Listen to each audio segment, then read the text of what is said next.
you can let go of your bad habits. This is something that you can do. A lot of self-help spaces on the internet, they have this kind of underlying guilt and shaming and attacking and judgment when people are doing unhealthy habits. And that's because the way that they relate to their own emotions, the way that they relate to their own habits is one of shaming and judging and attacking and criticizing, etc. So in this video, I want to give you an understanding of how your unhealthy habits work. And I want to teach you how to relate to them in a way that doesn't involve shaming yourself or seeing yourself as bad or any of this kind of stuff. And this is a very root solution to your unhealthy habits, right? To your bad habits. Right, so I'll be using the term bad here, but it's not in the sense that you're a bad human being or any of that kind of stuff. It's just in the sense of like it's unhealthy and it's undesirable. So a lot of our unhealthy habits, right? What even is a habit in the first place? Let's start off with that. A habit is a set of conditioning that just repeats itself in a pattern-like fashion. So there's a psychological, emotional, and environmental component to this. And our unhealthy habits are usually fueled by certain psychological, emotional, and environmental factors.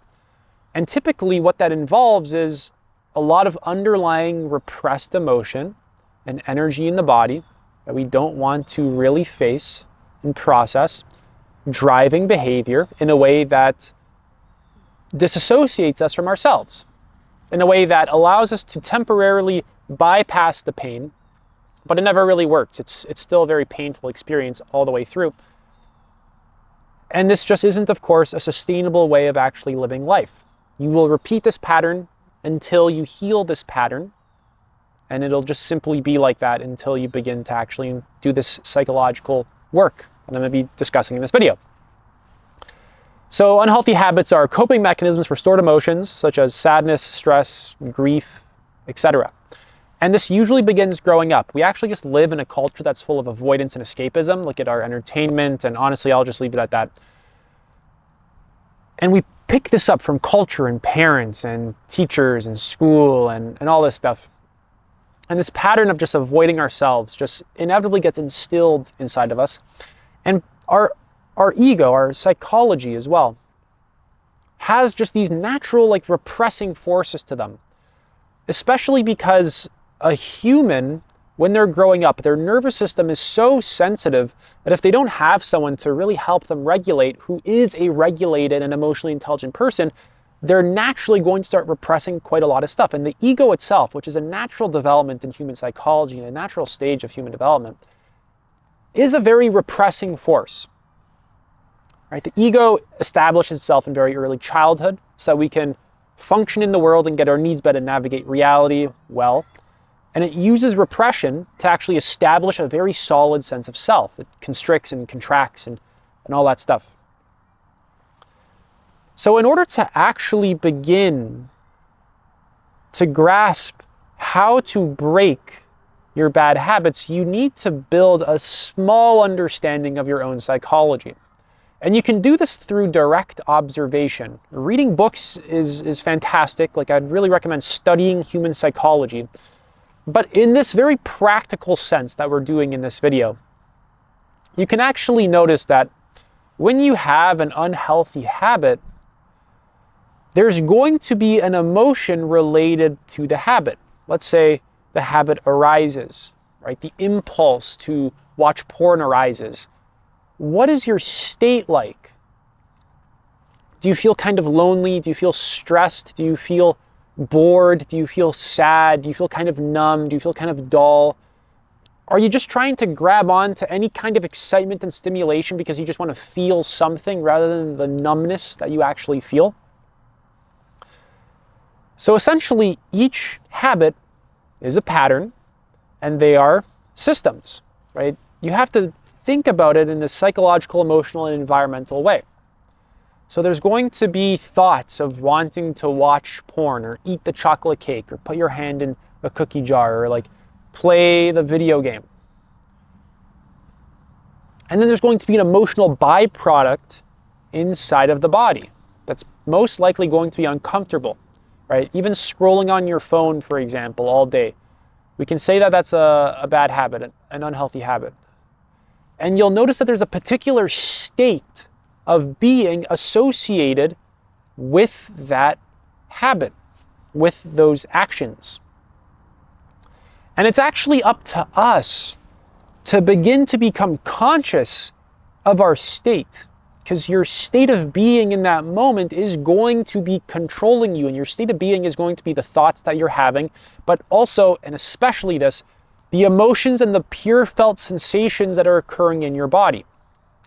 So typically when we're doing a habit that we don't like, whether it's like porn or scrolling on our phone, right? Before I give you the answer, I want you to inquire into this for yourself. You don't have to depend on me for this one. You're smart enough to figure this one out. What are you feeling that's driving you to do that thing? You'll notice that when you want to grab your phone and scroll, you probably feel bored or unsatisfied or lonely or stressed or anxious or something that is pulling you to grab your phone.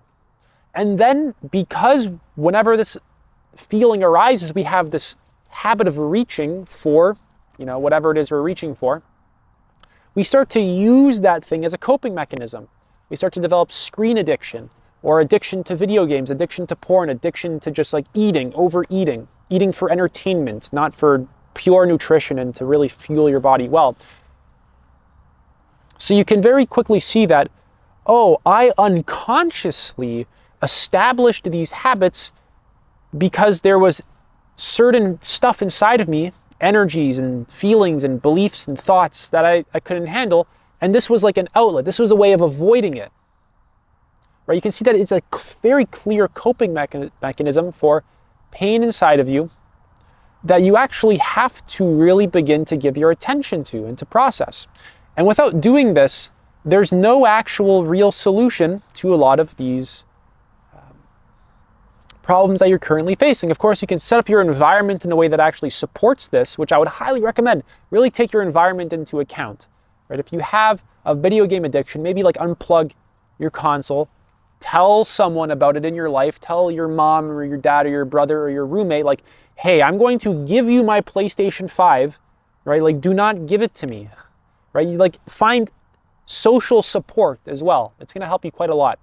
Like really look into your environment, to how your environment can help you. But you also want to look inside as well to your own psychological emotional system and why you're always avoiding the present, avoiding yourself, avoiding your boredom, avoiding your stress, avoiding your anxiety, avoiding your confusion, avoiding your sense of being lost in life, not knowing what you really want to do, avoiding your lack of a sense of purpose and meaning in life, avoiding your lack of connection to yourself. Right? You actually want to start giving this stuff attention. Because all this stuff just kind of gets stored in you and it stays there. And your lack of attention towards it kind of holds it there in this solidified manner. Whereas the energy actually just wants to flow and move and express and be released. The coping mechanism keeps it stuck in there and then it replays itself. We just have this habit of avoidance over and over and over again. And it's a habit that leads to a lot of unnecessary suffering. So I want to emphasize the importance of this one practice here. And this practice is meditation, right? Specifically Vipassana meditation. This is like a very good beginner style meditation. It's essentially just body scanning. You need to actually begin to cultivate this direct connection to yourself of being in your body, embodying yourself, bringing awareness into your body and just feeling what's going on. Allowing your body to relax its tensions, not needing to control what you're feeling all the time, and learning to accept what you're feeling.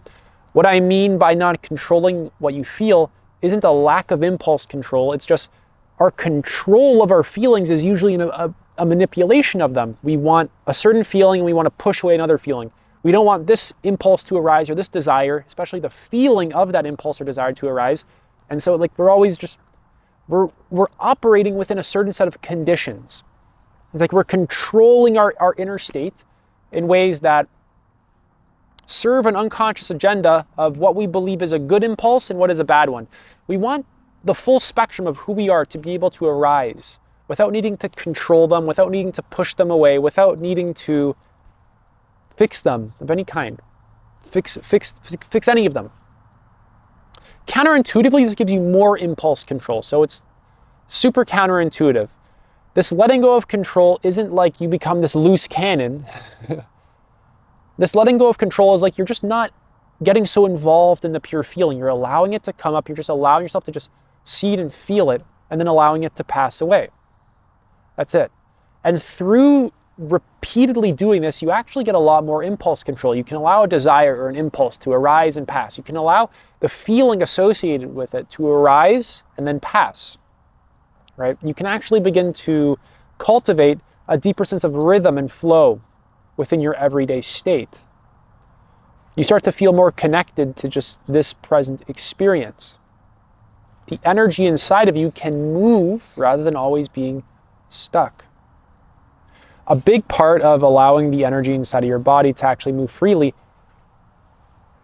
is by making your body an alive and vital place as well. So this involves stretching, exercise, flexibility, yoga, going for a run, eating healthy foods that make you feel alive rather than junk foods that make you feel numb and dull. Right, so this isn't actually a very easy thing if you're a beginner. If you're a beginner, I understand. This is a very difficult thing to really do, in the sense that you have so much conditioning that's dragging you away from this. But you have to see this as a long-term development, in the same way how weightlifting is a long-term development. If you want to build big muscles, you have to go to the gym over and over and over and over again. If you want to build good regulation and self-connection skills and mindfulness skills, you have to meditate over and over and over and over again. You have to develop it. If you want to have a lot of healthy habits, you have to reinforce them over and over and over and over again. That's how a habit gets put into place. It's something that's been reinforced over and over and over and over again, to the point where it basically takes a life of its own. It creates like a life of its own. And then it just kind of, in a sense, wants to maintain itself. Right? Like you can experience a lot of fear making these kinds of changes because your current conditioning wants to maintain itself. It wants to maintain its status quo. Right, so I have a tremendous amount of compassion for you. And the truth is that no impulse that you have is bad. The impulse for porn, the impulse for junk food, any of that stuff. The pure impulse isn't bad. Right? Even you acting on it, it's not a bad thing. It's just a matter of us choosing what is most aligned with us in this present experience. It's a matter of choosing what makes us feel the most peaceful, connected, what makes us feel the most alive and vital and healthy. It's a matter of this. It's not a matter of like your moral interpretation of like, is it good to have this impulse or is it bad? We have to let go of this entire paradigm